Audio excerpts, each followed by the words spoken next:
मैं उस रात को कभी भी नहीं भूल सकता जिस दिन मैंने अपने सबसे अच्छे दोस्त को खो दिया। तुषार तुषार सिंह नाम था उसका। तुषार और मैं बचपन से एक साथ एक ही स्कूल में पढ़े हैं। वो मेरा दोस्त कम भाई ज़्यादा था। तुषार और मैं 12वीं क्लास के बाद कलकत्ता के एक प्रसिद्ध कॉलेज में एडमिशन ले लेते हैं। कलकत्ता शहर हमारे लिए बहुत ही नया था, लेकिन कुछ दिनों के बाद ही हम कलकत्ता का चप्पा चप्पा जान चुके थे, क्योंकि मैं और तुषार दिन भर अपनी बाइक पे घूमते रहते थे। हम लोग रोज़ रोज़ एक ही जगह पे घूमते घूमते बोर हो चुके थे।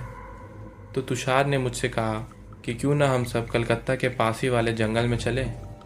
मैंने उस जंगल के बारे में ये सुना था कि उस जंगल में जानवर नहीं रहते, क्योंकि शिकारियों ने वहाँ शिकार कर करके उस जंगल के सारे जानवर को मार दिए हैं, और वो जंगल की रोड भी बहुत अच्छी है। उसी के बाद उसी रात हम दोनों निकल जाते हैं उस जंगल की सफ़र पे। वो जंगल की रोड बहुत ही प्यारी थी और हमारी बाइक तुरंत ही हवा से बात करने लग जाती है। लेकिन हैरानी की बात तो ये थी, क्योंकि उस जंगल पे हमें ना ही एक कार दिखा और ना ही एक बाइक। जिसके बाद हम लोग थोड़ी ही दूर जाते हैं, तभी वहाँ पे हमें एक ब्रिज दिखाई देता है। वो एक अंग्रेज़ों द्वारा बनाया हुआ शानदार ब्रिज था। उसी ब्रिज के साइड पे एक बोर्ड लगा हुआ था जिस पे सेंट जॉर्ज ब्रिज लिखा हुआ था। तुषार बाइक को ब्रिज के बीचों बीच रोक देता है। हम लोग उतर के ब्रिज के पास जाते हैं तो उस ब्रिज की लहरें उस ब्रिज से टकराते हुए बहुत ही सुंदर लग रही थी, और उसी ब्रिज पे काफ़ी ठंडी ठंडी हवा भी आ रही थी। तभी वहाँ से अचानक से किसी लोमड़ी की भौंकने की आवाज़ सुनाई देती है।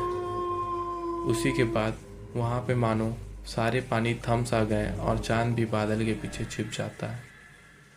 मुझे कुछ अजीब सा लग ही रहा था, लेकिन तुषार ये सब बातों पे विश्वास नहीं कर रहा था। तभी मैं तुषार के पीछे देखता हूँ तो मुझे एक औरत दिखाई देती है जो कि देखने में बहुत सुंदर लग रही थी। वो ब्रिज के पास आके ब्रिज के नीचे देखने लग जाती है।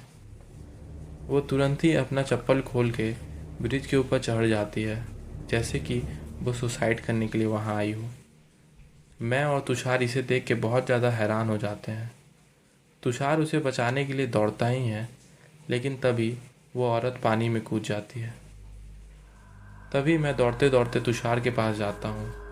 हम दोनों उस औरत को पानी में डूबते हुए देख रहे थे, लेकिन तभी तुषार अपने शर्ट खोल के उसे बचाने के लिए पानी के अंदर कूद जाता है।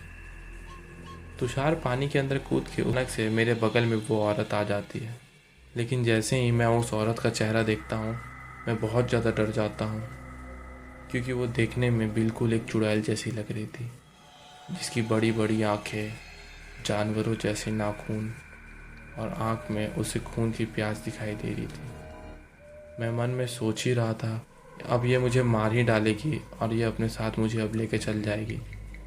लेकिन तभी वह बोलती है कि मैं तुम्हें नहीं, उसे लेने आई हूँ। उसी के बाद मैं तुषार को तुरंत चिल्ला के बोलता हूँ, तुषार जल्दी पानी से बाहर निकलो, ये तुम्हें पानी में डुबा के मार देगी। तुषार ये बात सुन के वहीं पर ठहम जाता है, क्योंकि वो पानी के बीचों बीच था। उसे पता था कि वो निकल नहीं पाएगा। तभी तुषार चिल्लाने लगता है, आदित्य मुझे प्लीज़ बचा लो आदित्य, मैं मरना नहीं चाहता। फिर वो चुड़ैल पानी में कूदती है और तुषार को अपने साथ पानी के अंदर लेके चल जाती है। थोड़ी देर तक पानी के अंदर से बुलबुले आने लगते हैं, लेकिन 2 मिनट के बाद वो बुलबुले आने भी बंद हो जाते हैं। ये सब देखकर मैं वहीं पे बेहोश होकर गिर जाता हूँ। फिर अगले दिन मेरी आँख खुलती है, मुझे लोगों ने जगाया और तुषार की लाश पानी के ऊपर तैर रही थी। उस चुड़ैल ने तुषार का दिल बाहर निकाल लिया था। उसे देख के मैं और भी ज़्यादा सदमे में चल जाता हूँ। लोग बताते हैं कि इस ब्रिज पे डायन दिखा करती है।